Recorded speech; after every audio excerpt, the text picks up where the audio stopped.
Haven't heard from you this whole time. And as usual, clean up your mess and you don't... If you're gonna do it, fucking do what you're gonna do. 4 or 5 seasons, Rack Thomas has fought harder than anyone to shape Kanan's future. Every sacrifice she made, every enemy she created, and every lie she told came from one belief: that she could protect her son while building an empire strong enough to secure his future. But what if that fight is already over? Not because Rack has been defeated by an enemy, not because Kanan has turned against her overnight, but because Kanan has reached a point where he no longer sees the world through his mother's eyes. I think that's exactly what Season 5 has been quietly building toward. And the saddest part is that Rack may not even realize it's already happening.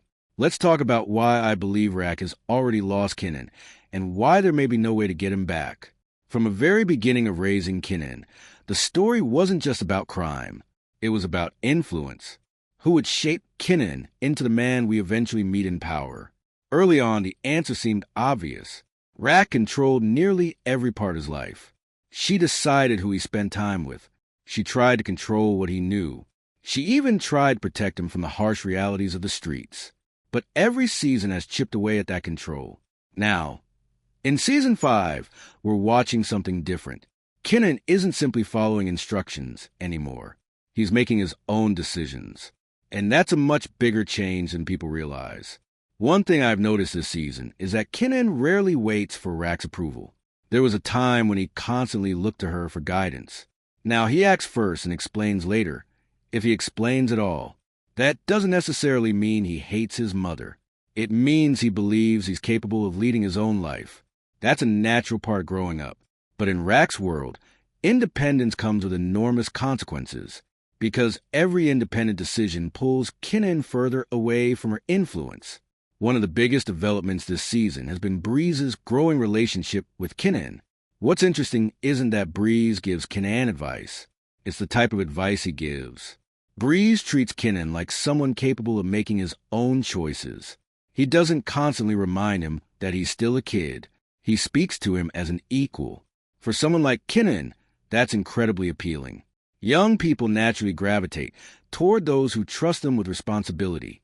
Whether Breeze's intentions are completely genuine is another question. But there's no denying his influence is growing. Here's where I think the real conflict lies. Rack still sees flashes of the son she spent years trying to protect. She believes she can still guide him, correct his mistakes, keep him safe. The problem is, Kanan no longer sees himself that way. He doesn't think he's a child needing protection. He thinks he's becoming a man capable of making difficult decisions on his own. That's why so many of their conversations feel strained. They're no longer speaking from the same perspective. Let's be honest. The relationship between Rack and Kanan hasn't been simple for a long time. Over the years, secrets, manipulation, and difficult choices have created cracks in that relationship.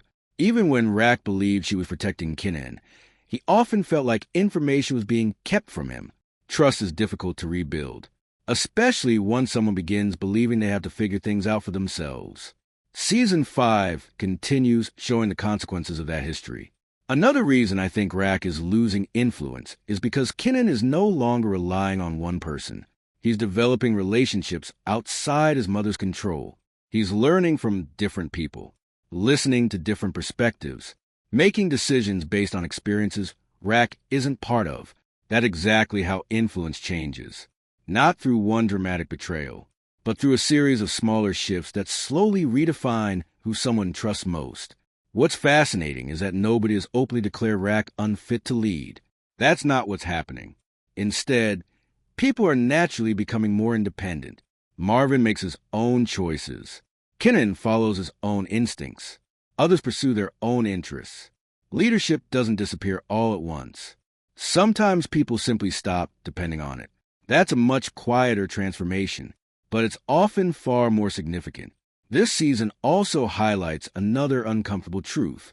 The streets offer Kanan something his mother no longer can: freedom, responsibility, respect earned through his own actions. Rack still wants to shield him. The streets expect him to prove himself. For someone Kanan's age, that second option can feel far more attractive, especially when he's trying to establish his own identity.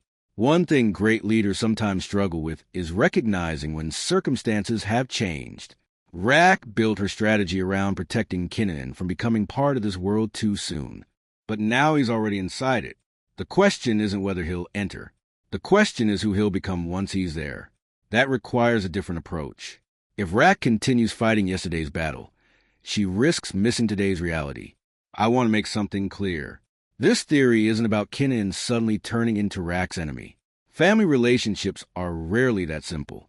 I think Kanan still cares deeply about his mother, but caring about someone and allowing him to shape every decision are two different things. Love can remain even as influence fades. That's what makes this storyline so emotional. Here's the part that concerns me most. I don't think Rack fully realizes how much has changed.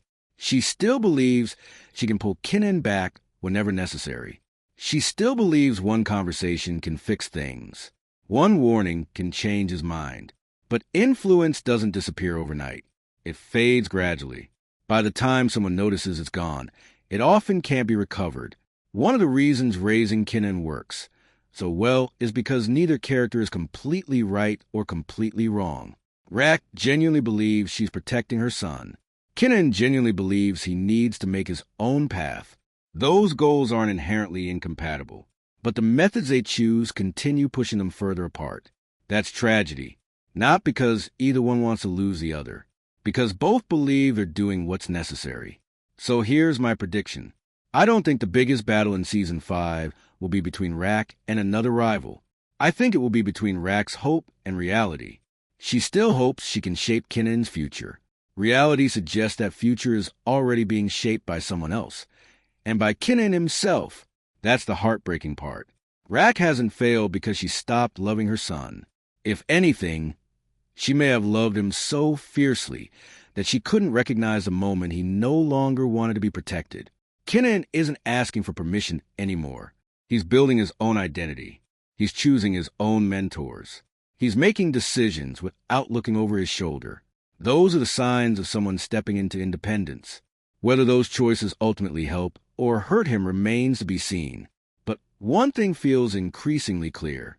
The version of Kanan that Rack spent years trying to guide is slowly disappearing. And in his place stands a young man determined to write his own story, even if it leads him down a path his mother desperately hoped he would never take. If that's where Season 5 is heading, then the greatest loss Rack suffers won't be money, territory, or power. It will be realizing that she didn't lose Kanan in one dramatic moment. She lost him little by little, over time, and by the time she truly understands it, there may be nothing left she can do to change his mind.